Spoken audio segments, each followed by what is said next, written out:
자, 먼저 인사합시다. 안녕하세요. 예, 만나서 반갑습니다. 김혜원입니다. 오늘 날이 좀 굳어요. 예, 갑자기 이제 비가 오고 그래서, 여러분들 오시기 좀 힘드셨을 텐데, 그럼에도 불구하고 이렇게 와주셔서 감사드리고요.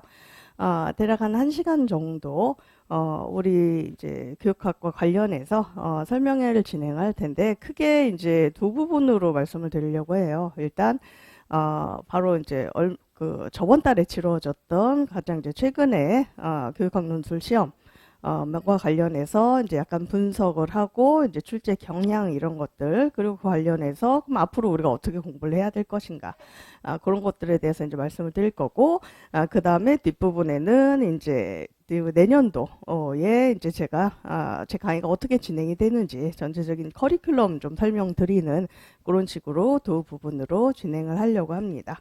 자, 그래서 먼저 여러분들에게 말씀을 드릴 내용이 어, 바로 이제 가장 최근에 치러졌던 2026학년도 교육학 논술 문제가 이제 어떻게 출제가 됐는가. 오늘 프린트물로 그 문제를 드렸어요.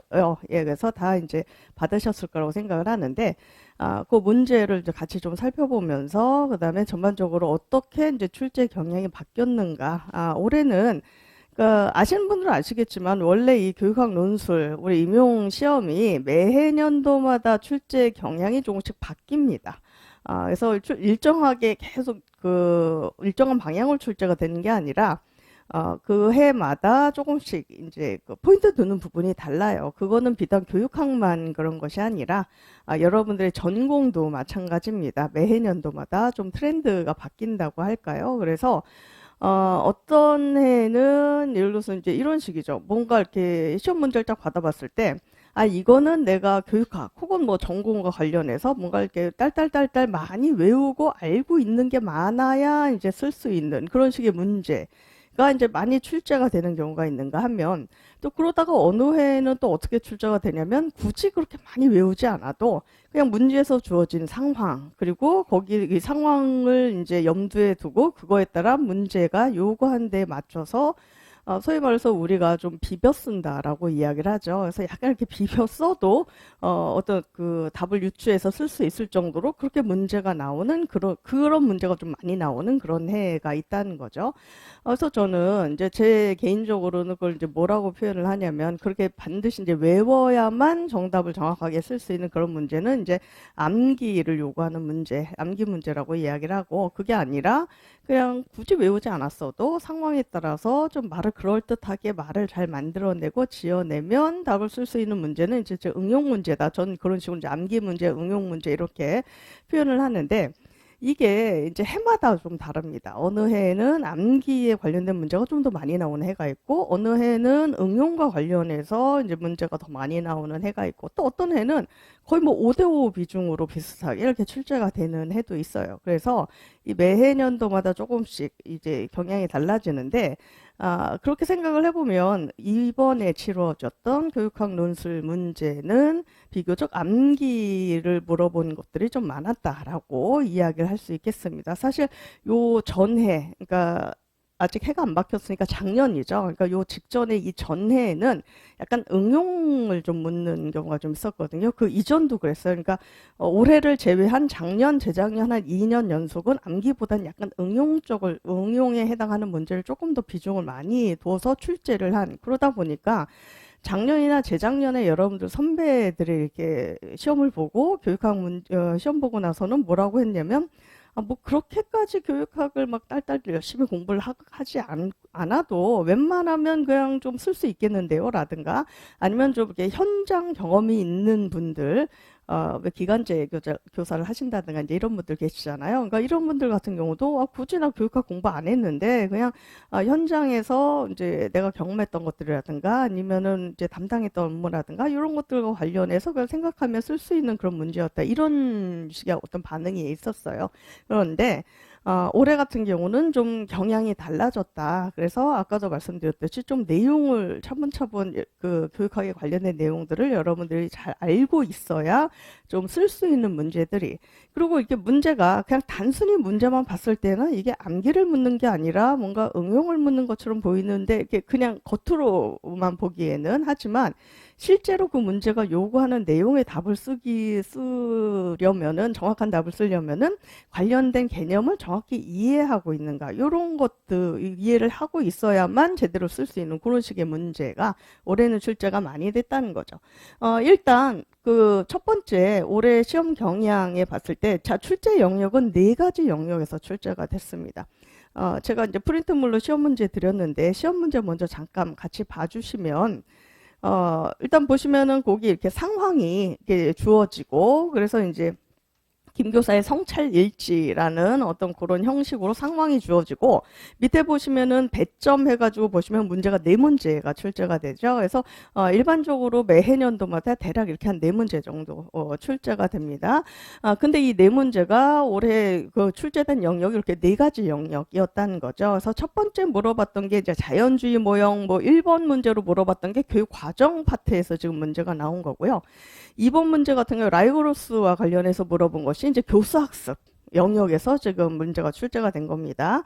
3번 문제 같은 경우 성장 참조 평가, 그 다음에 뭐 학생이 평가의 주체가 되는 평가, 그 다음에 채점의 신뢰도를 높이는 방법, 이게 다 교육 평가 영역 쪽에서 이제 문제가 출제가 된 거고요. 그 다음에 이제 마지막에 교원 연수에 관한 규정, 그 다음에 뭐 이런 그 김교사의 거기 나와 있는 상황에 이런 연수가 학교 조직 문화에 미친 영향이 뭐냐 이제 이렇게 물어봤던 요게 이제 교육 행정과 관련된 영역이었습니다. 그래서 이렇게 네 가지 영역에서 지금 문제가 출제가 됐어요.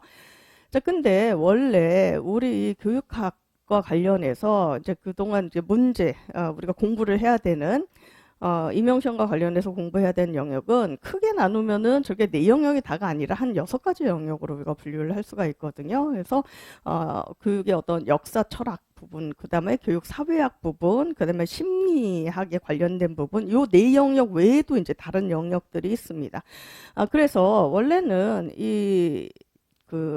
우리가 이제 교육학이 지금 현재 논술 형태로 이제 문제가 출제가 되고 있는데 사실은 이게 교육학이 논술 형태로 문제가 출제가 된 거는 2013학년도, 그러니까 2012년 겨울부터 이제 그렇게 문제가 출제가 됐었고, 그 이전에는 교육학 시험이 다 객관식으로 출제가 됐었어요. 그러다 보니까 옛날에 객관식 시절에는 모든 교육학 영역에서 문제가 다 골고루 출제가 됐습니다. 그러니까 예를 들어서 그 교육 사 부분에서 한 두 문제, 교육 철학에서 한 세 문제, 뭐 교육 사회학에서 네 문제, 뭐 이런 식으로 해가지고 골고루 이제 다 출제가 됐었는데, 근데 이게 논술형으로 바뀌면서 이렇게 한 네 문제 정도 출제가 되잖아요. 그러다 보니까 크게 나누면 이렇게 6가지 영역에서 그때마다 매해 년도마다 네 가지 영역이 이렇게 뽑혀서 출제가 됐었죠. 그러니까 즉 어떤 해는 이제 사회학, 심리학, 그다음에 교수학습, 교육평가 뭐 이렇게 물어보나 또 어떤 애는 이렇게 교육 과정, 교육 평가, 그다음에 또 이제 뭐 상담 뭐 많이 물어보진 않았지만 상담 쪽 뭐 이런 식으로 이렇게 출제가 뽑혀가지고 출제가 됐는데 최근 한 8년 정도 연속적으로 뭐 어떻게 됐냐면 요 네 영역에서만 계속 출제가 됐었어요. 그러다 보니까 사실은 이제 올해 시험 출제되기 전에 이제 그 9월이나 10월이나 이제 이번 시험 보기 전에도 약간 걱정은 했었거든요. 그러니까 뭐냐면 그동안 너무나 계속적으로 저 네 영역만 출제가 되다 보니까 그러다 보니까 올해도 정말 저렇게 네 영역만 출제가 될까? 아니면은 또 때로는 그럴 수가 있잖아요. 갑자기 뒤통수를 치면서 그러니까 대부분 이렇게 7년, 8년 계속 일정 영역에서 출제를 하면은 결국 학생들은 그 영역만 이제 공부를 하게 되잖아요. 다른 영역들은 아예 출제가 안 돼. 그러고 이제 공부를 안 하게 될 테니. 근데 이제 시험을 출제하는 교육과정 평가원 입장에서는 오히려 그걸 역용할 수도 있는 거죠. 그래서 매번 이렇게 네 영역만 출제를 하다가 갑자기 뒤통수를 치면서 어느 해에 그 외에 기타 그동안 안 물어봤던 뭐 교육 사회학이라든가 뭐 이런 것들 물어본다든가 그나마 그것도 이렇게 뒤통수 치는 영역이 하나면 모르겠는데 어느 해는 교육과정 평가원이 정말 마음 먹고 그 어금니 꽉 깨물고 기존에 출제 안 됐던 한 2가지 영역 정도에서 갑자기 문제가 출제가 안 돼 이러면은 요 내용력만 공부하는 분들 입장에서는 이제 굉장히 이제 좀 데미지가 클 수가 있는 거죠. 그래서 사실 매년 좀 조심스럽습니다. 그동안 계속 저 내용력만 출제가 됐기 때문에 우리 이 시험 공부와 관련한 효율성으로 이제 생각을 해보면, 그냥 저 내용력만 공부하세요라고 저도 말씀을 드리고 싶어요. 근데 문제는 뭐냐면은 그거는 아무도 보장을 못 한다는 겁니다. 제가 그렇게 말씀을 드렸다가, 그래서 여러분들이 진짜 그 내용력만 공부를 했다가 마침 여러분들이 시험 본 그 해에 이렇게 뒤통수를 치면서 다른 것들을 물어보면, 다른 영역을 물어보면 결국 그 모든 손해는 여러분들이 이제 되게 지게 되는 거잖아요. 여러분들이 어쨌든 본인들의 인생을 걸고 좀 중요한 시험을 이렇게 준비하시는 분들인데, 저는 개인적으로 수험생들에게 가장 중요한 거는 좀 안전하게 공부하는 게 저는 가장 중요하다라고 생각을 해요. 뭔가 모험적으로 공부를 하는 거는, 물론 모험적으로 그래, 나는 올해도 역시 다른 영역은 안 나올 거야. 저 내 영역만 나올 거야. 난 거기에 내 인생을 걸고 내 운을 걸고 올해도 요 내 영역만 공부를 해야지. 이렇게 모험적으로 공부를 하셔서 정말 그렇게 되면 너무나 그건 베스트입니다. 그러면 너무나 좋겠는데, 근데 사실은 그건 아무도 알 수가 없는 거죠. 그리고 무엇보다 한 번 이 시험 보고 나면 또 그 다음에 1년을 기다려야 되고 그 다음 또 1년을 기다려야 되는 시험이다 보니, 개인적으로 공부하는 수험생들 입장에서는 최대한 좀 안전하게, 다른 것도 아니고 앞으로 이후에 여러분들 20년, 30년 이후에 인생을 거는 시험이잖아요. 그걸 결정하는 시험인데 안전하게 공부를 하시는 게 더 좋지 않을까라고 생각을 합니다. 그래서 사실 이제 나중에 뒤에 커리큘럼 보시면 알겠지만, 저는 이제 여러분들과 같이 공부를 할 때 안전하게 공부하자라는 게 제 기본적인 입장이에요. 그래서 뭐 아시는 분들은 아시겠지만, 제가 이게 노량진에 이제 여러 선생님분들이 계시잖아요. 교육학 이제 가르치시는 여러 선생님분들이 계시는데, 제가 아마 꽤 그 경력이 굉장히 많은 축에 속할 겁니다. 제가 2003년도부터 노량진에서 교육학 강의를 했으니까요. 그런데 이제 제가 꾸준히 그동안 이제 여러분들 선배들에게 받았던 평가는 뭐냐면, 좀 이렇게 꼼꼼하다.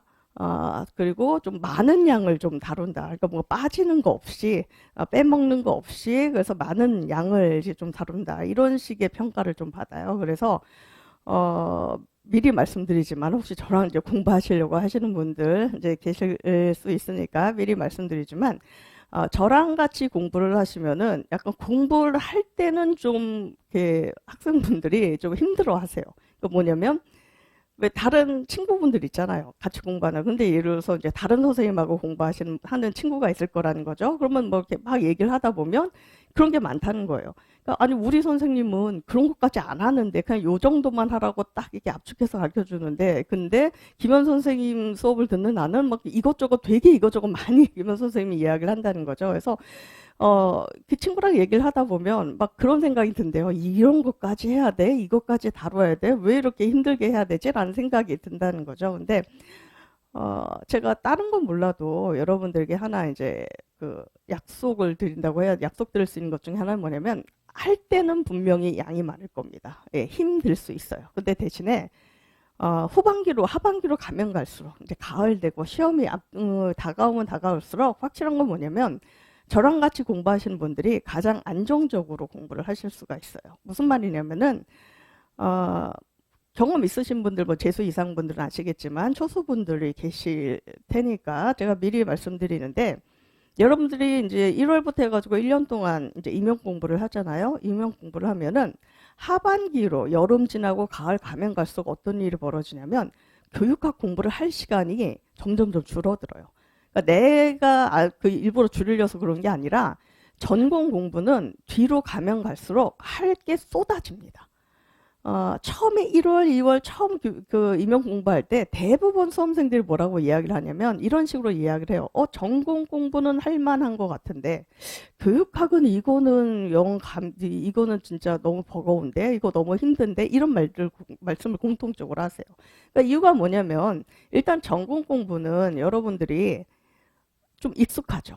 어쨌거나 뭐 미우나 고우나 4년 동안 여러분들이 전공 공부를 하신 거잖아요. 본인들이 그동안 공부해왔던 것들과 이제 많이 겹치는 부분들이 있고, 또 대개는 그 전공이 좋으니까 이제 그걸로 여러분들 전공을 하셨을 거 아닙니까? 내가 좋아하는 과목, 좋아하는 내용이라는 거죠. 그러니까 전공 공부는 이전에 해왔던 가락이 있고 자기가 원래 좀 좋아하던 것이기도 하고 하다 보니까 전공 공부 처음 시작할 때는 아, 재밌다라는 생각이 들고 할만하다라는 생각이 들어요. 근데 이에 비해서 교육학은 아니에요.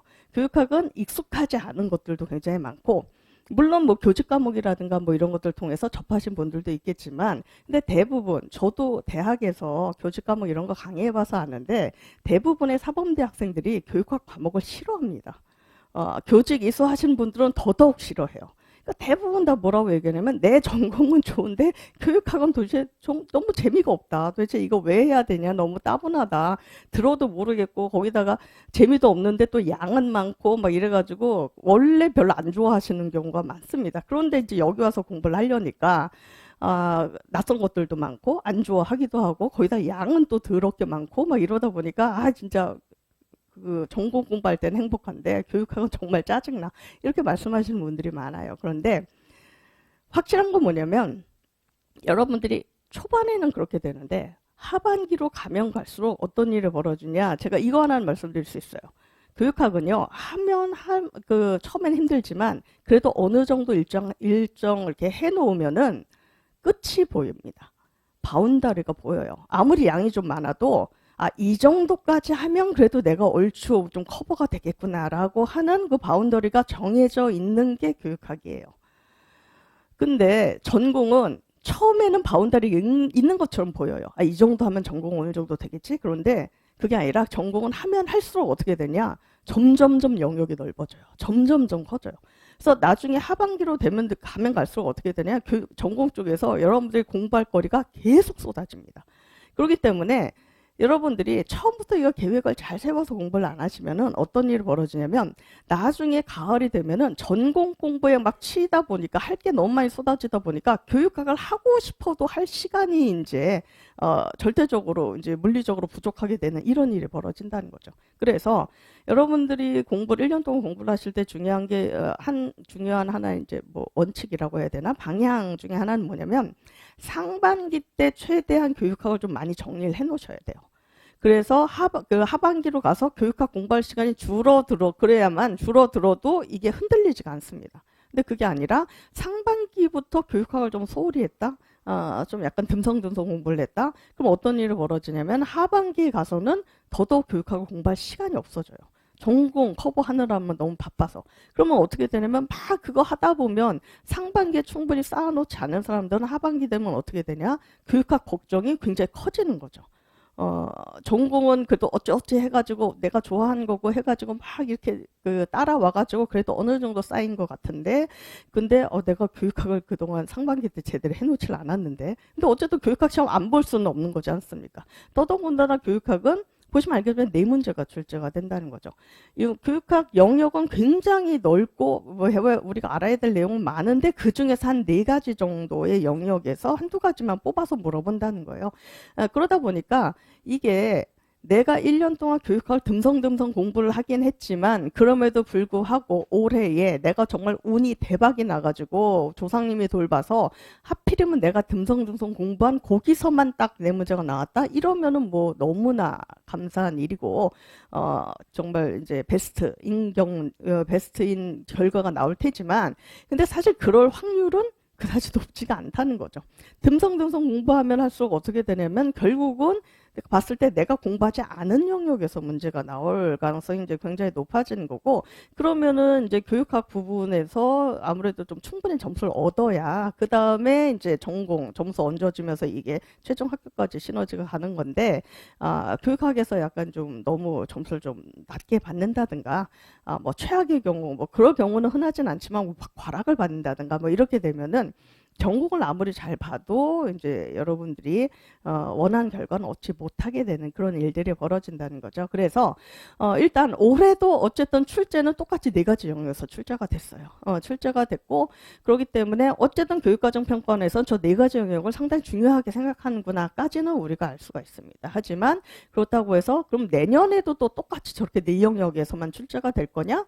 그럴 수도 있고 아닐 수도 있습니다. 그래서 제가 볼 때는 이제 공부하시는 수험생들 입장에서는 물론 저 내용력이 가장 중요해요. 저 내용력은 반드시 여러분들 철저하게 정리를 하시고 관련된 내용을 익히셔야 되는 거고, 하지만 저거 외에 나머지 영역도 좀 과거에 좀 출제됐던 거, 기출됐던 거 이런 것들은, 그리고 많이 출제됐던 것들은 반드시 좀 체크하실 필요가 있다라고 말씀을 드리고 싶습니다. 그래서 일단 올해도 출제 영역 기존과 똑같이 그 네 가지 영역을 출제가 됐고요. 아까도 말씀드렸지만 저는 이제 암기 문제가 있고 응용 문제가 있다 이렇게 말씀을 드렸잖아요. 그래서 반드시 이렇게 정확하게 외워서 이제 써야 되는, 정확한 정답을 써야 되는 문제가 암기 문제라면 뭔가 약간 이제 창작력을 발휘를 해가지고 딱 정해진 정답 딱 정해진 정답이 있지 않고 그와 유사하거나 그럴듯한 어떤 답을 썼을 때 인정을 받는. 그러니까 결국 암기 문제와 응용 문제의 차이는 뭐냐면, 암기 문제는 채점하는 데 있어서 정답이 어느 정도 딱 정해진 문제가 바로 암기 문제라고 제가 말씀을 드리는 거고, 이에 비해서 응용 문제는 딱히 반드시 이것만이 정답이다라고 정답이 정해지지 않은 문제들이 있습니다. 그러니까 채점자가 읽어보고 거의 맥락이 비슷하거나, 이제 물론 이제 교육과정 평가원에서 문제를 출제하고 나서 모범 답안이 있고 채점 기준이 있는데, 요 채점 기준에 있는 것만 인정을 해주고 그거에만 점수를 주세요라고 그걸 목표로 해서 문제를 내는 게 암기 문제라면, 어떤 문제는 대략 이런 것들이 정답 기준이긴 하지만 꼭 이거 아니어도 괜찮으니까 좀 이런 맥락에서 비슷하게 쓰이면은 그것도 다 그 인정 범위로 넣어서 정답으로 인정해 주세요, 점수 주세요 하는 문제들 응용 문제라는 거죠.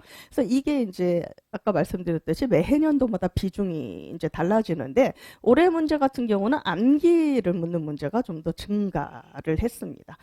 보시면은 우리 그 문제와 관련해서 보시면은, 예를 들어서 1번 문제 처음 보시면요. 첫 번째 상황이 이렇게 문제에서 주어지고, 그 다음에 이제 그 상황 부분은 이제 나중에 여러분들이 시간 있으시면 읽어보시고, 밑에 문제 보면 1번과 관련해서 변화된 교육 과정 정책이 학교 교육에 미치는 긍정적 영향을 한 가지 써라. 이거는 응용 문제예요.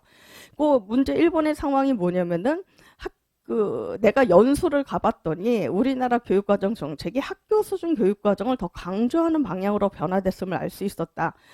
다음 학기부터 그래서 학교 교육과정 개발에 참여하게 되므로 관심을 기울여야겠다. 이런 이야기를 하고 있어요. 학교 수준의 교육과정을 더 강조한다는 얘기는 뭐냐면, 교육과정을 교육부라든가 국가에서 이렇게 만든 교육과정을 그냥 그대로 적용하는 게 아니라 각 학교의 어떤 사정에 맞게 학교 중심의 교육과정을 개발하고 그에 따라 운영하라는 지금 그런 얘기거든요. 그러면 이건 맥락만 봐도 우리가 그냥 쓸 수 있는 응용 문제라는 거죠. 저렇게 교육과정 정책이 저렇게 바뀌면은 학교 교육에는 어떤 긍정적 영향을 주겠는가, 상식적으로 생각을 해봐도 수요자 중심의 뭐 교육을 할 수 있다든가, 각 학교의 실정에 맞는 교육과정을 운영을 할 수가 있다든가, 이런 거는 우리가 그냥 상식적으로 떠올릴 수 있는 그런 답이잖아요. 그러니까 이런 거는 이런 맥락에서만 말을 쓰면은 이제 이런 긍정적 영향 이런 게 있다, 아이들 중심으로 수요자 중심으로 애들 원하는 교육을 뭐 할 수 있다, 이런 식으로 쓰면은 웬만하면 다 맞게 해준다는 거죠. 응용 문제나 이런 거는. 근데 이에 비해서 자, 보시면 워커의 자연주의 모형에 관한 언급이 문제에 있습니다. 그러면서 문제 뭐라고 하면, 자연주의 모형의 특징 한 가지와 강령의 의미 한 가지, 그 다음에 김 교사가 수기 단계에 대한 설명에서 배운 교육과정 개발 참여자의 바람직한 자세 한 가지를 써라 해서, 지금 4점짜리 문제에서 첫 번째 써야 되는 긍정적 영향, 이거는 이제 응용과 관련된 문제라면, 나머지 뒤에 세 가지 있잖아요. 특징 한 가지, 강령의 의미 한 가지, 참여자의 자세 한 가지. 이거는 약간 암기 문제에 해당해요. 암기 문제에 해당한다는 얘기는 뭐냐면, 이 세 가지는 워커의 수기 모형에 있는 내용입니다. 저는 이제 이걸 책에 있다, 교재에 있다 이제 이야기를 하는데, 그래서 보시면 문제를 이렇게 뜯어보면은 문제에서 물어본 것은 어떤 거는 정말 책에 있는 거를 그대로 물어본, 뭐 개념을 쓰라든가 의미를 쓰라든가 특징을 쓰라든가 장단점을 쓰라든가, 이건 다 웬만한 책이 다 있는 내용이에요. 워커의 수기 모형은 그러니까 시중에 교육과정과 관련된 책이 여러 권이 이제 여러 출판사에서 교육과정 책이 많이 출간이 되는데, 대부분의 교육과정 책에는 다 워커의 수기 모형이 다 수록이 돼 있습니다. 그리고 그거를 여러분들 찾아보시면 그 모든 책마다 강령이 뭔가 의미는 거기에 다 나와 있고, 수기를 할 때 어떤 태도를 갖춰야 되는가 이것도 나와 있고, 그 다음에 자연주의 워커의 자연주의 모임이 갖고 있는 뭐 특징이 뭐냐, 장단점은 이거 다 책에 있는 내용이거든요. 그러니까 4점짜리 문제에서 지금 응용 1점, 나머지 3점은 이제 암기를 묻는 문제로 이런 식으로 지금 배치를 했다는 거죠. 그 다음에 2번 문제도 마찬가지예요. 2번 문제도 자, 김 교사가 분석한 학습자 특성의 영역 한 가지를 쓰라고 했는데 그 2번 상황도 보시면은 자, 학습자 특성을 분석하는데 관심이 많았다. 그런데 학생들 각자가 지각하고 기억하고 사고하는 방식을 분석해서 그거를 설계에 반영하려고 노력했다. 지금 이 얘기가 나와요. 그러면 이거는 결국 어떤 영역을 얘기하는 거냐면 우리가 특히 이제 이런 교수 학습이나 아니면 교육 심리 이런 데서 많이 이야기하는 게 학습자가 갖고 있는 특징 크게 우리가 두 가지로 봅니다. 교육학에서 인지적 특성과 정의적 특성, 혹은 인지적 영역과 정의적 영역 이렇게 이야기를 하죠. 왜냐하면 이 두 가지가 이제 그 뭡니까? 학습자들의 어떤 학업 결과를 결정하는 그 가장 대표적인 것이 이 두 가지거든요. 그러니까 즉 아이들의 성적을 결정하는 요소 중에 첫 번째 뭐냐면 얘가 얼마나 인지적인 어떤 능력과 특성을 갖췄는가. 예를 들어서 지능이 얼마나 높냐 낮냐. 혹은 창의성이 얼마나 뭐 높냐 낮냐. 혹은 어떤 인지 양식. 여기서 얘기하는 지각하고 기억하고 사고하는 이 방식. 이거를 한마디로 우리는 뭐라고 얘기하면 인지 양식이라고 이야기를 하거든요. 뭐 나중에 공부를 하시게 되면 여러분들 다 배우실 텐데. 그러니까 이런 인지 양식을 어떤 식의 인지 양식을 갖췄느냐. 위트킨식으로 이야기를 하면 장독립형의 인지 양식을 갖췄냐. 혹은 장의존적인 인지 양식을 갖췄느냐.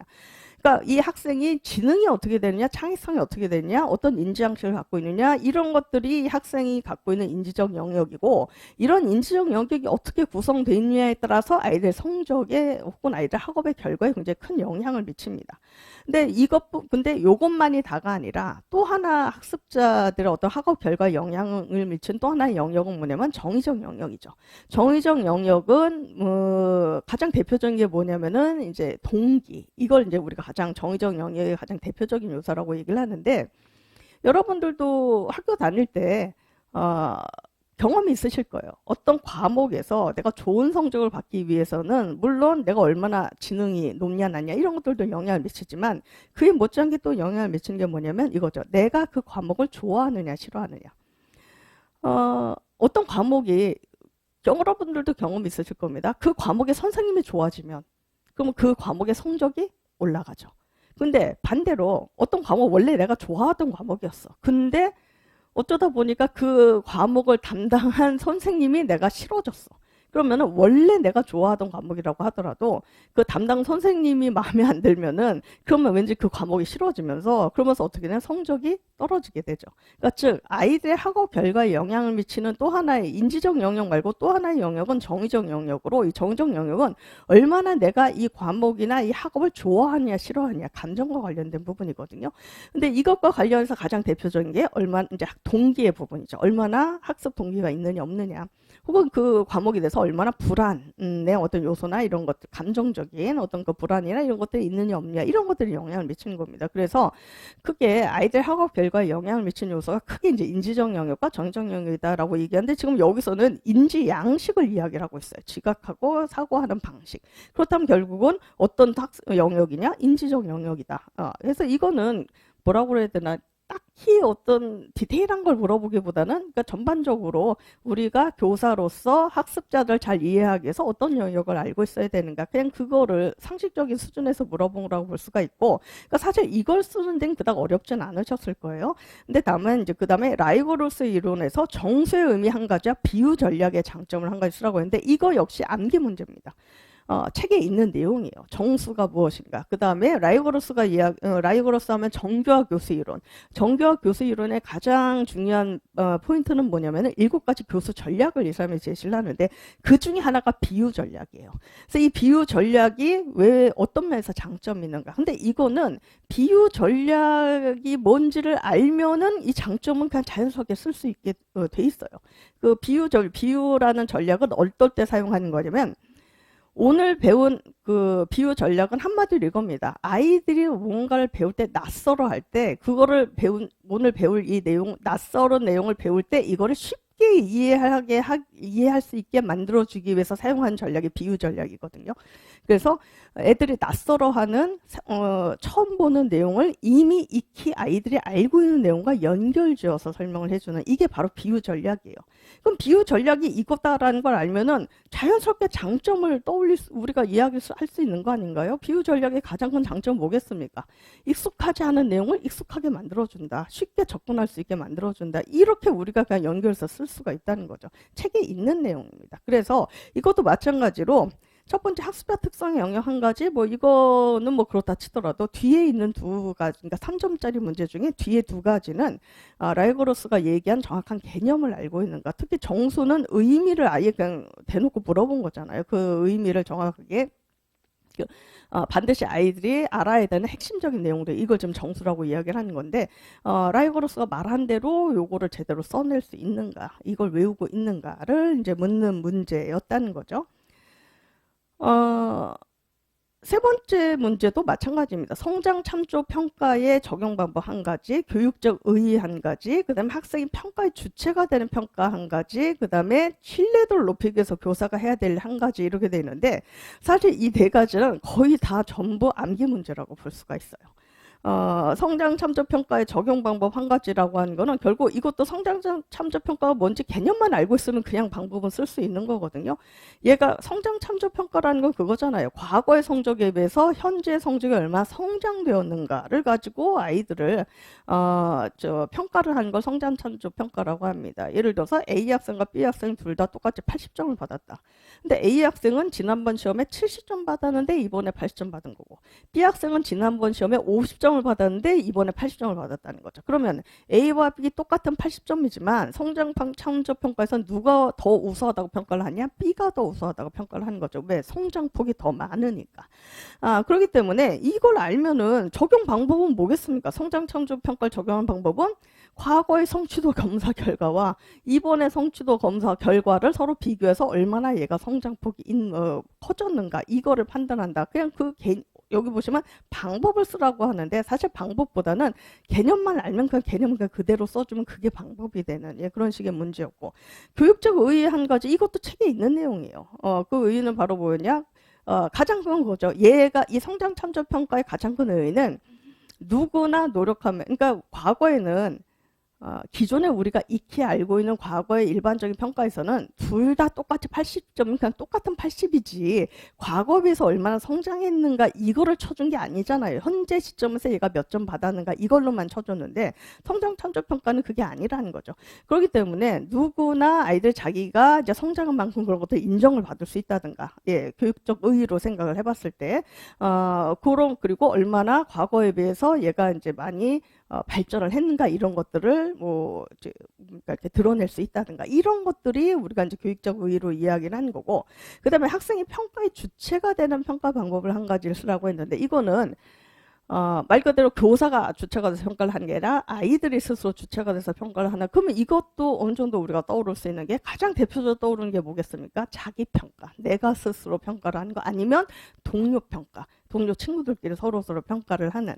그리고 채점의 신뢰도를 높이기 위해서 김 교사는 뭘 해야 되는가, 이것도 신뢰도 타당도 이런 거 우리가 배우게 되면 신뢰도를 높이기 위해서 필요한 방법, 이거 나옵니다, 책에. 그래서 여러분들이 꼼꼼하게 공부를 하셨다면 충분히 그냥 다 쓸 수 있는 그런 식의 문제가 나왔다는 거죠.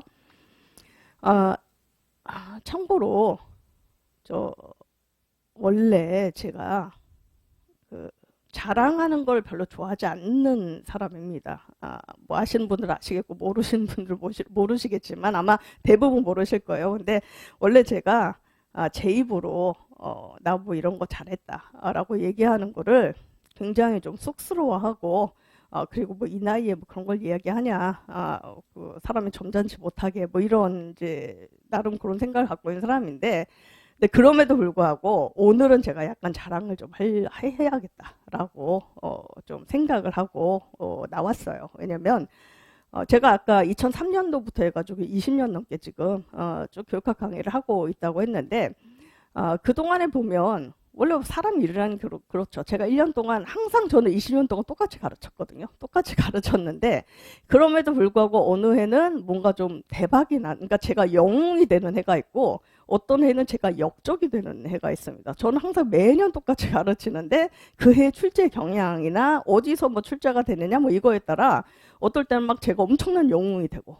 어떨 때는 막 되게 역적이 되는, 아니 저렇게까지 공부할 필요가 없었는데 저 김문쌤은 왜 쓸데없이 이런 것까지 다 가르쳐서 우리를 힘들게 하냐, 공부 별로 이렇게 열심히 안 했어도 그냥 대충 말 만들어 가지고 이렇게 써도 되는데 뭐 이런 식의 어떤 출제 경향이 나오는 경우에는 제가 뭐 역적이 되고 막 이러더라고요. 근데 올해는 제 스스로 생각을 해봤을 때 좀 약간 이제 영웅 쪽에 해당하는 예, 그런 해가 아니었을까라고 이제 제 생각을 해서 올해는 조금 이제 자랑을 좀 해야겠다라고 생각을 했어요. 그래서 약간 듣기 역겨우시더라도 예, 잠깐만 예, 참아주시기 바랍니다. 개인적으로 저는 사실 가장 제가 올해 기분이 뿌듯했던 건 이 다음에 나온 4번 문제였는데 사실 지금 1, 2, 3번 문제가 전부 다 예를 들면 첫 번째 왜 수기 모형 있잖아요. 수기 모형 같은 경우도 제가 바로 얼마 전, 그러니까 우리 제 수업이 90, 11월이 대부분 이제 교육학 선생님 다 모의고사 하시잖아요. 저도 이제 모의고사 반인데 그때 모의고사의 4번 문제로 제가 수기 모형을 내면서 거기서 특히 뭐 물어봤냐면은 제가 수기 단계에서 어떤 걸 해야 되냐.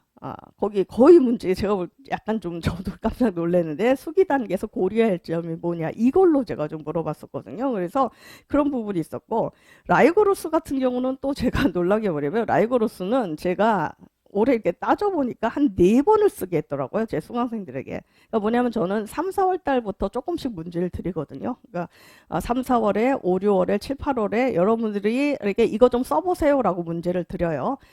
미리 말씀드리지만 그 문제가 수준이 다 똑같진 않습니다. 그러니까 3, 4월에는 좀 비교적 간단하게 짧게 쓰게, 5, 6월에는 그거보다 조금 더 많이 쓰게 이런 식으로 해서 약간 이제 그 단계에 따라서 문제를 드리는데 제가 이번에는 왜 그랬는지 저도 잘 모르겠는데 4번을 쓰게 했더라고요. 그러니까 3, 4월 달에도 라이고로스 한 번 쓰게, 5, 6월 달에도 라이고로스 문제를 7, 8월에도 드리고 막 이랬어요.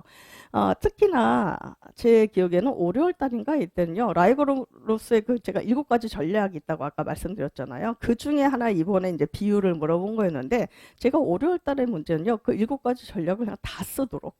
그래서 이거 전략 하나하나 다 외우게 이런 식으로 이제 특히 이제 문제를 드려서 그래서 아마 이 올해 저랑 같이 공부하셨던 분들은 라이고로스는 아마 좀 그 지겨울 정도로 써봤는데 막상 시험장 가니까 굉장히 그래서 반가워 하셨지 않았을까라고 생각을 합니다. 3번 문제와 관련해서는요. 이거는 더 또 제가 좀 그랬던 게 뭐냐면 지금 성장 참조 평가하고 그 다음에 평가의 주체가 되는 평가 방법을 써라 해가지고 뭐 자기 평가 혹은 동료 평가다라고 말씀을 드렸는데 제가 이거는 또 더 좀 그랬던 게 뭐냐 가장 마지막 모의고사에 제가 이거를 냈어요. 제 마지막 모의고사가 36회 모의고사거든요.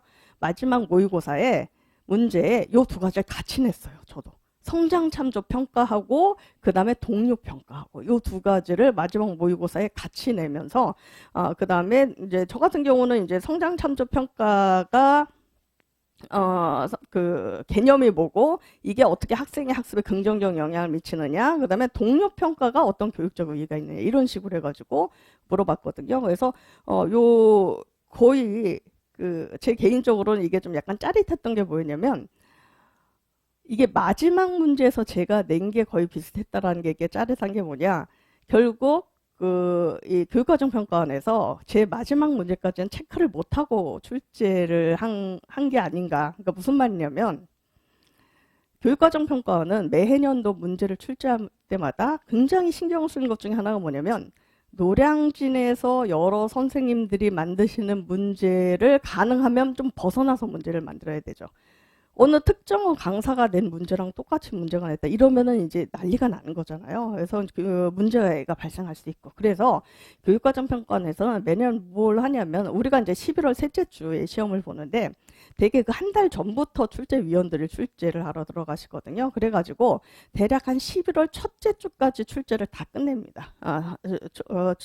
그 출제를 끝내는데 그때 반드시 고려한 게 뭐냐면은 이제 노량진에서 많은 교육학 선생님들이 어떤 식으로 문제를 냈는지를 다 이렇게 자료를 수집을 해가지고 그거를 이렇게 다 출제위원들에게 줘요. 그래서 이것과 좀 벗어나게 여기 일치되는 문제를 내라고. 근데 그러다 보니까 어떤 일이 벌어지냐? 10월 말 정도 되면요. 노량진에 있는 모든 그 인강 사이트, 이 교육 그저 임용고시 인강 사이트에 한 사람의 이름으로 결제가 쫙 뜹니다. 그러니까 예를 들면 우리 이제 샘플러스 희손 이제 인강 사이트가 샘플러스잖아요. 그러면 10월 말에 갑자기 홍길동 이름으로 교육학도 결제가 되고 국어도 결제가 되고 수학도 결제가 되고 막 이런 식으로. 그럼 이건 이상한 거잖아요. 대개는 교육학과 자기 전공만 결제를 하지 교육학과 모든 전공을 결제하는 경우가 없잖아요. 근데 한 사람의 이름으로 모든 게 쫙 결제가 되는. 근데 이거를 다른 이제 학원 업체, 다른 사이트에 물어보면 거기도 똑같아요. 똑같이 그 홍길동 이름으로 모든 게 다 결제가 되는. 개인적으로 저는 그래서 매년 감사하게 생각을 합니다. 교육과정 평가원에게. 어쨌든 제 강의를 매년 꼬박꼬박 사주시는 굉장히 우수한 고객이신데 그러다 보니까 근데 이제 문제는 뭐냐면 그러니까 모든 자료를 그동안 사이트에 올라갔던 그다음에 그동안에 모든 강사 선생님들 출제했던 문제를 싸그리 다 이제 모아가지고 그 해외 출제위원들에게 주는 거죠. 가능하면 이거 벗어나서 이거 빼서 출제를 하라고. 그런데 사실 그걸 다 배제하고 출제를 할 수가 없어요. 그렇잖아요. 모든 선생님들이 샅샅이 뒤져서 다 문제를 내는데 그걸 다 배제하면 문제를 낼 게 없지 않습니까? 그렇기 때문에 그걸 완전히 배제할 수는 없지만 이제 최대한 좀 거리를 두고 문제를 출제하려고 하죠. 근데 아무리 그래도 이렇게 마감일이 있잖아요. 교육과정 평가에서 문제 이제 복사하고 인쇄하고 하려면 언제까지 출제하고 마감. 그럼 마감 다음에 나오는 문제는 반영을 못 하지 않습니까? 그래서 개인적으로 제가 36회 모의고사라는 건 뭐냐면 시험 보기 바로 전주에 제가 낸 문제거든요. 그럼 당연히 이것까지는 뭐 저뿐만 아니라 다른 강사 선생님도 마찬가지겠지만 시험 보기 직전에 1, 2주 차에 해당하는 문제를 교육과정 평가원이 반영을 못해요. 그래서 저는 개인적으로 매해 연도마다 제 생각에 이거 왠지 물어볼 것 같은데 라는 게 있으면 일부러 마지막에 배치를 합니다. 괜히 그거 앞에 배치를 했다가 교육과정평가원이 이거 빼버려 이러면은 조금 곤란하지 않습니까? 저도 그래서 일부러 마지막에 배치를 하는데 근데 올해는 다행히 그러다 보니까 하필이면 내가 36회 마지막 모의고사에 이 두 가지를 동시에 같이 물어봤는데 딱 문제 보니까 여기서도 두 가지를 동시에 같이 물어봤다는 거죠. 그래서 역시 올해는 나름 이제 제가 그렇게 좀 준비를 했던 게 요요적절했구나라고 생각을 합니다. 그렇다고 물론 매번 그런 건 아니에요. 실제로 제가 이렇게 출제를 하다 보면 오히려 제가 초반부에 출제했던 것들이 또 나오는 경우도 있고 뭐 그런 경우도 있어서 매번 그런 건 아닌데 올해는 특히 그런 게 좀 제 나름대로의 어떤 준비한 게 잘 맞아 떨어진 것 같아서 개인적으로 이제 다행이다라고 생각을 했고 가장 저 개인적으로 기뻤던 건 뭐냐면 4번 문제였습니다. 4번 문제 교육 행정인데 이게 교원의 연수에 관한 규정에 제시된 연수의 종류로서 이 연수를 포괄하는 명칭을 한 가지 쓰고 이건 암기 문제예요. 명칭 하나로 딱 정해져 있어요. 이거 외에 딴 거 쓰시면은 정답 인정을 못 받아요. 특히나 교원 등의 연수에 관한 규정에 의거해서 나오는 명칭이라고 했잖아요. 그럼 이건 정말 정답이 정해져 있는 거예요. 법령으로 딱 정해진 직무연수입니다. 그리고 나머지 이게 지금 4점짜리 문제인데 이거 외에 자, 조직문화에 미치는 긍정 영향 한 가지, 그 다음에 학교 차원의 지원 방안 두 가지를 써라 했는데, 그러니까 이 뒤에 거는 행정은 오히려 이 뒤에 세 가지는 4점짜리 문제 중에 뒤에 세 가지는 응용에 해당하는 거였어요. 그러니까 이건 딱 정해진 정답이 있는 게 아니에요. 맥락에 맞춰서 여러분들이 그럴듯하게 답을 제시하면은 인정받을 가능성이 굉장히 높습니다. 그런데 이에 비해서 직무연수 이거 외에는 딴 건 절대로 인정을 이제 안 해준다는 거죠. 실제로 여러분들의 어떤 점수에 영향을 주는 건 두 가지 중에 암기 문제예요. 이거 무슨 말이냐면은 응용 문제는 딱 떨어진 정답이 없다 보니까 웬만하면은 인정을 좀 많이 해주는 경향이 있습니다. 크게 어긋나지만 않으면 예를 들어서 여기서도 학교 차원의 지원 방안을 두 가지 쓰라고 했잖아요. 그럼 학교가 해줄 수 있는 그 방안이 뭔가 이런 입장으로만 쓰면은 웬만하면 인정을 해줘요. 학교 차원의 방안을 쓰라고 했는데 학교가 해줄 수 있는 게 아니라 교사 개인이 그냥 스스로 노력해서 할 수 있는 방안을 쓴다든가 이런 식으로 맥락을 좀 벗어나게 쓰면은 관점을 벗어나게 쓰는 거는 인정을 안 해주지만 그 관점만 맥락만 맞추면은 뭐 어떤 방안이든지 대부분 다 인정을 해주는 이런 식이라는 거죠. 그러다 보니까 응용 문제는 생각보다 점수를 얻기가 쉬워요. 딱 정해진 정답이 없다 보니까 그 웬만큼 써도 그래도 막 점수를 받고 인정받고 이럴 확률이 굉장히 높아집니다. 근데 암기 문제는 그렇지 않아요. 암기 문제는 정해진 정답이 있어요. 그러니까 이거 외에 딴 거 쓰면 전혀 인정을 받지 못한다는 거죠. 그러다 보니 여러분들의 여러분들의 교육학 시험에서 점수를 얻는 데 있어서 결국 킥이 되는 건 뭐냐면은 암기 문제의 정답을 얼마나 정확히 쓰는가. 여기서 확 이제 변별이 갈라지는 거죠. 응용 문제는 사실 웬만큼 그냥 두리뭉실하게 쓰면 웬만큼 초점만 맞게 쓰면은 너도 나도 다 점수를 받기 때문에 여기선 변별이 잘 안 되는 거고 암기 부분을 얼마나 정확히 썼느냐 여기서 이제 점수가 몇 점씩 갈려지게 되는 거거든요. 그래서 이 부분을 이제 정확하게 쓰는 게 중요한데 근데 이 교원의 연수에 관한 규정 이거를 제가 7, 8월 달하고 7, 8월 달이란다. 5, 6월 달하고 7, 8월 달에 두 번을 다뤘거든요. 그리고 이제 저랑 뭐 올해 공부하신 분들은 아시겠지만 제가 5, 6월 달에 그 기출문제 분석반이에요. 그리고 이 교원 연수에 관한 규정이나 이거는 법령과 관련된 문제인데 사실 법령과 관련된 문제는 과거 이게 교육학이 옛날에 객관식 시절일 때는 꽤 많이 물어봤었어요. 객관식 시절에는 매년 두 문제 정도가 반드시 법령 문제가 나왔습니다. 교육기본법에 근거하여 혹은 뭐 이렇게 교원 연수에 관한 규정에 근거하여 뭐 이런 식으로 해가지고 혹은 뭐 헌법에 근거해 봤을 때 다음 뭐 교육과 관련된 법령 중에서 뭐 맞는 걸 골라봐라 틀린 걸 골라봐라 이런 식으로 법과 관련해서 객관식 때 되게 많이 물어봤다가 논술형으로 바뀌면서 뭐라고 했냐면은 논술형인데 무슨 법령을 물어보겠어 이제 이렇게 생각을 했었죠. 그리고 실제로 한동안 안 물어봤었어요. 그러니까 10년 넘게 법령과 관련해서는 한 번도 안 물어봤습니다. 그러니까 우리는 다 같이 어떻게 생각을 했냐면은 교육행정 안에서도 교육법과 관련된 거는 이제 논술형에서는 안 물어보겠구나 이렇게 생각을 했다는 거죠. 그러다가 2년 전인가 3년 전 그때 갑자기 뜬금없이 법령에 관련된 걸 물어봤어요. 교육행정 파트에서. 그게 바로 학교운영위원회와 관련해서 물어보면서 학교운영위원회의 어떤 그 주체로서 어떤 그 법령에서 얘기를 하고 있는 법적 주체가 누구냐 세 가지를 써라. 이게 법령과 관련된 학교운영위원회에 관련된 어떤 그 법령 내용을 알고 있는가를 묻는 문제였거든요. 그러다 보니까 그때 살짝 뒤통수를 맞은 거죠. 이게 법령도 이제 물어보려고 하나 보다. 근데 문제는 교육법과 관련된 내용은 되게 많습니다. 옛날에 객관식 시절에 여러분들 선배들이 그 객관식 문제 두 문제 매년 꼬박꼬박 나오는 법령 문제를 풀기 위해서 여러분들 선배들이 알아야 되는 교육과 관련된 법이 20개였어요. 그런데 그 20개를 지금 다 할 수가 없잖아요. 지금 논술형에서 어떤 법령을 어떻게 물어볼 줄 알고 그걸 어떻게 일일이 다 봅니까? 그렇기 때문에 제가 그때 학교운영위원회 법적 주체를 물어볼 때도 사실 저는 좀 그런 게 있었거든요. 기출문제 분석을 할 때 보면 그 기출문제 중에 법령에 관한 문제가 몇 가지가 있어요. 그리고 그 법령에 관한 그 몇 가지가 되게 과거에 객관식 때 많이 물어봤던 법령들입니다. 그래서 사실 그 한 2, 3년 전에 학교운영위원회를 물어보기 전에도 제가 수업 시간에는 학교운영위원회는 계속 다뤘었어요. 그러면서 뭐라고 얘기했냐? 법령 문제는 나올 가능성이 희박하긴 하지만 사실 저도 그때는 안 나올 거라고 생각을 했으니까 그럼에도 불구하고 만약에 나온다면 학교운영위원회는 물어볼 것 같다. 이유가 바로 뭐냐? 당장 여러분들이 합격을 하셔서 교사가 돼서 학교로 발령 나가보면 당장 학교 안에서 마주치게 되는 집단 중에 하나가 바로 그 학교운영위원회다. 그러니까 이건 교사들의 어떤 업무와 굉장히 밀접하게 관련이 있으니까 이건 만약에 물어본다면 이게 1순위일 거다라고 했는데 2, 3년 전에 그때 물어본 겁니다.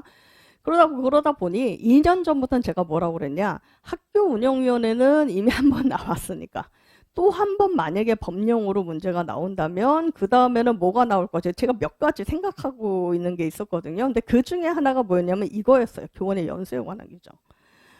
이것도 역시 마찬가지죠. 여러분들이 교사가 되시면 당장 여러분들에게 적용될 어떤 규정이거든요. 그래서 제가 알기로는 우리 그 희소 샘플러스에서 제가 이거 설명 우리 시험 보고 난 다음에 이거 설명하면서 이 부분을 제가 5, 6월 달에 이 부분을 수업 시간에 했던 부분을 발췌를 해서 쇼츠로 유튜브에 올려놓은 걸로 제가 알고 있는데 근데 저도 그래서 그 올려놓은 거 보면서, 아, 내가 그때 뭐라고 그랬지? 그래서 다시 한번 제가 올해 5월, 6월 그 수업한 거를 이렇게 체크를 해봤어요. 근데 그때도 제가 그렇게 얘기를 했더라고요. 법령에 관련해서 만약에 문제가 두 번째로 나온다면 이게 가능성이 크다. 교원의 연수에 관한 규정, 이게 가능성이 크다. 라고 그때 수업 시간에 제가 말씀을 드렸더라고요. 그래서 제 스스로를 이제 막 칭찬을 해주고 막 이랬는데, 그러다 보니까 이게 이제 암기에 관련된 문제였습니다. 정확하게 직무연수라고 이제 명칭을 써야 되는, 이거 외에 이제 굉장히 실제로 이제 시험 보시고 이걸 정확하게 공부 안 하신 분들은 굉장히 이제 다양한 명칭을 쓰셨고, 심지어 이렇게 기간제 교사나 이제 이런 걸로 이렇게 학교 경험이 있으신 분들도 본인이 이거 연수와 관련된 업무를 담당했는데도 나도 이거를 명칭을 제대로 못 썼다, 뭐 이렇게 말씀하시는 분들이 굉장히 많으시더라고요. 그래서 이런 것들은 정확하게 좀 공부를 하고 정리가 돼야만 이게 답을 쓸 수 있는 그런 문제였다는 거죠. 그래서 올해 문제는 암기 문제가 좀 증가가 됐어요. 그래서 예전에 비해서는 좀 더 교육학을 꼼꼼하게, 그다음에 좀 세심하게 공부를 하셨던 분들에게 좀 더 유리하지 않았을까. 그리고 아까 우리가 문제를 통해서도 봤지만 각 교육학 이론, 지식과 관련해서 기본 개념을 정확하게 알고 있는가, 이해하고 있는가. 그래서 물어보는 지금 교육학적인 요소들에서 정확하게 개념을 이해하고 인식하고 있을 때 그와 관련해서 방법이라든가 뭐 이제 이런 것들을 얼마든지 우리가 연결해서 쓸 수 있는 그런 식의 문제가 있었다는 거죠. 그리고 기출 분석이 굉장히 중요했다. 제가 방금 말씀드린 것처럼 그런 교원의 연수에 관한 규정 이런 거는 사실 그 많은 교육법 중에 이거를 갑자기 확 끄집어내기는 쉽지가 않아요. 저 같은 경우도 결국 이걸 여러분들에게 같이 수업을 했던 이유는 이게 기출에서 좀 여러 번 다뤘던 법령이기 때문에 제가 수업을 해드린 거거든요. 그리고 이거 외에도 나머지 것들도 제가 아까 중간에 교육학 공부는 굉장히 양이 많아 보이지만 이게 하면 할수록 바운더리가 보인다라고 말씀을 드렸어요. 그 이유가 있습니다. 이유가 바로 뭐냐면 이 논술형 문제들이 교육학 논술형 문제가 어떤 식으로 출제가 되냐면 갑자기 어느 날 하늘에서 뚝 떨어지듯이 물어보는 게 아니라 결국은 어디서 물어보냐, 과거에 객관식 때 물어봤던 걸 또 물어봅니다. 기출됐던 거를 또 물어봐요. 그래서 물론 매해년도마다 좀 차이는 있지만 이런 식으로 한 4문제가 이렇게 있으면은 한 50% 정도는 이미 과거에 한 5번 이상씩 기출됐던 거 위주로 물어봅니다. 그리고 한 문제 정도는 과거에 한 2-3번 정도 물어봤던 거, 그리고 한 문제 정도가 이제 과거에 한 번 정도 물어봤던가 아니면 한 번도 안 물어본 걸 물어본다는 거죠. 예를 들어서 이번 문제 같은 경우도 워커의 자연주의 모형 있잖아요. 객관식 시절에 이미 4번 물어본 겁니다. 그리고 논술형으로도 이미 한 7년 전에 물어본 적이 있어요. 근데 이번에 또 물어본 거고요. 그 다음에 라이고로스 같은 경우 이거는 논술형으로는 지금 처음 물어본 거지만 옛날 객관식 시절에 한 5번 정도 이미 물어봤었던 거예요. 라이고로스는. 성장 참조 평가 객관식 시절에 한 3번 물어봤고 논술형으로도 한 5-6년 전에 한 번 물어봤습니다. 아까 자기평가 혹은 동료평가 2가지 다 답이 될 거라고 했는데 이거는 한 번도 안 물어봤었어요. 객관책 시절에도 없었고 그 다음에 논술형으로도 안 물어본 거고, 채점 신뢰도 높이는 방안 이거 객관책 시절에 이미 한 서너 번 정도 물어봤던 겁니다.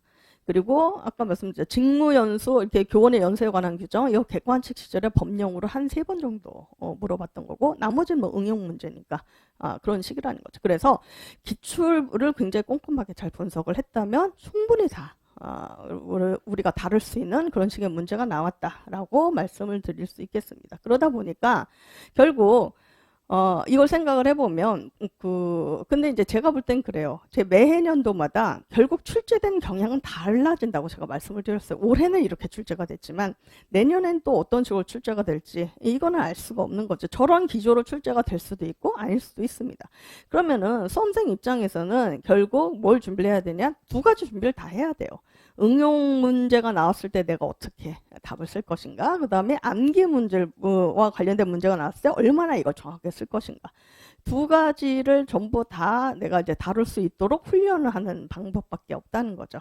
그래서 제 1년 동안의 어떤 커리큘럼은 좀 그 2마리 토끼를 다 잡는 것에 좀 더 이렇게 뭐랄까 이렇게 중점을 두고 있습니다. 나름 이제 그걸 목표로 하고 있다는 거죠. 그래서 그걸 위해서 이제 마지막으로 제 이제 1년 동안 커리큘럼 잠깐 소개를 해드리면 1, 2월 달에는 여기 보시면 1월에 키위 교육학 1, 3, 4월에 키위 교육학 2 이런 식으로 나뉘어져 있는데 이게 바로 뭐냐면 영역으로 나눈 거예요.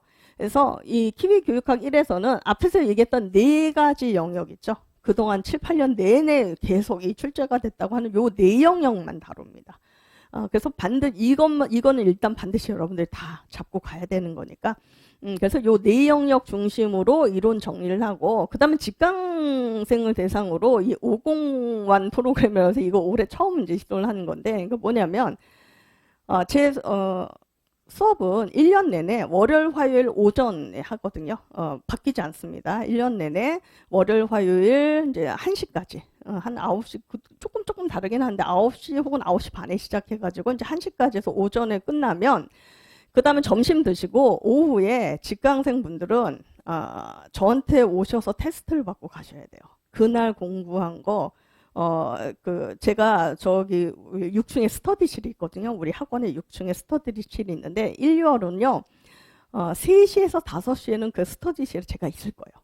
그래서 1시에 수업 끝나면 직강생들은 점심 드시고 그 다음에 이후에 오늘 아침에 배웠던 거를 복습을 하시는 겁니다. 복습을 하시고 어느 정도 내가 준비가 됐다 싶으면 그 3시, 5시 사이에 스터디실로 오셔가지고 저한테 구술 테스트를 받으셔야 돼요. 그래서 그날 제가 수업했던 것 중에 몇 개를 물어볼 거예요. 물론 궁극적으로 우리는 논술형 시험을 봐야 되기 때문에 이렇게 글로 써야 되지만, 근데 사실 내가 뭔가를 배우고 안다고 해서 곧장 글로 써주기는 쉽지가 않습니다. 그럼 그 이전 단계 일단 뭐가 돼야 되냐면 오늘 배웠던 내용을 좀 말로 할 수 있어야 돼요. 말로 할 수 있으면 그 다음에 좀 글로 써질 수가 있어요. 근데 말로도 혹은 생각으로도 떠오르지 않는다 하면은 글로는 전혀 써지지가 않거든요. 그래서 그날 월요일, 화요일 오후마다 요거를 테스트 하는 요 프로그램 제가 올해 이제 처음 도입을 했습니다. 그래서 요걸 통해서 적어도 아까 이 네 영역은 너무너무 중요하니까 중요하기 때문에 그날 배운 것 중에 가장 핵심적인 거 몇 가지는 이제 제가 이제 물어봐가지고 이거를 이제 통과하는가 설명할 수 있는가. 예. 그래서 만약에 통과를 못한다 하면은 이제 다시 좀 이따 오세요. 다시 그거 하고 정리하고 다시 오세요 하는 식으로 해가지고 그런 프로그램을 체크하는 프로그램을 돌리려고 하고요. 그 다음에 3, 4월 달에는 이제 키위 교육학 2라고 해서 요거는 요 네 영역을 제외한 나머지 영역을 다룹니다. 그래서 교육 철학부터 사회, 심리, 생활지도 상담, 교육연구법 이렇게. 그래서 아까도 말씀드렸듯이 모르겠어요. 어쨌든 올해까지는 요 네 영역만 계속 출제가 됐는데 근데 또 모르지 않습니까?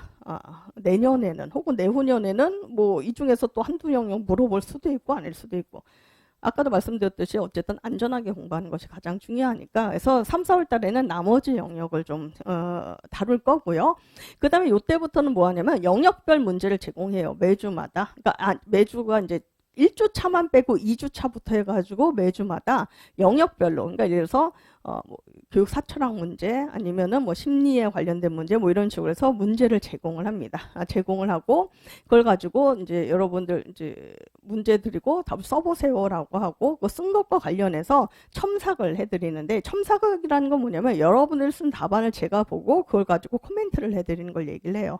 근데 그거를 인강생이건 직강생이건 모두 첨삭을 제공하는데 한 달에 한 번입니다. 그러니까 3, 4월 동안에 그러니까 2번 하시는 거죠. 3월 달에 한 번, 4월 달에 한 번 이런 식으로 첨삭을 받을 수 있도록 제공을 하고요. 월요일 달은 키위잼이라고 해가지고 이거는 기출 분석을 하는 거예요. 기출 문제. 그래서 논술형 문제 전체. 아까 2013학년도부터 시작해서 이제 올해 문제가 2026학년도 문제잖아요. 그래서 그동안 출제됐던 모든 논술형 문제 전체와 그 다음에 객관식 5개년이 뭐냐면 마지막 객관식부터 역순으로 5년치를 얘기하는 겁니다. 그러니까 마지막 객관식이 12학년도가 마지막 객관식이었으니까 그 다음에 2011학년도, 2010학년도, 2009학년도, 2008학년도 이렇게 올라가서 마지막 이제 객관식 5개년치의 문제를 이제 분석을 하는 걸 하죠. 그리고 이 논술형 문제를 할 때는 요때 논술형 문제 분석은 뭘 하는 거냐면 그동안 나왔던 논술형 문제 쭉 보면서 그때 매년도마다 채점 기준이 뭐였는가를 제가 알려드려요. 사실 우리가 여러분들이 좋은 답을 쓰기 위해서는 교육학 내용을 잘 공부하는 것도 중요하지만 그에 못지않게 중요한 게 뭐냐? 채점 기준을 아는 게 중요합니다.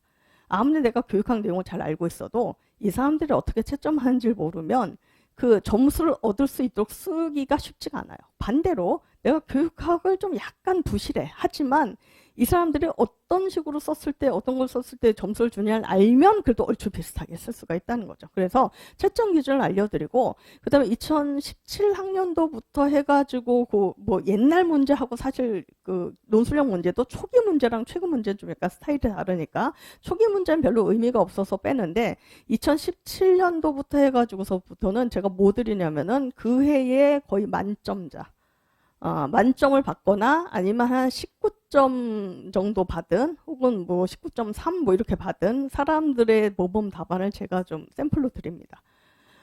그거 도움된다고 하는 분은 굉장히 많아요. 왜냐면은 처음에는 감이 안 잡히죠. 도대체 어느 정도를 써야 이게 만점을 받는 거야? 근데 그거 보면 감이 잡힙니다.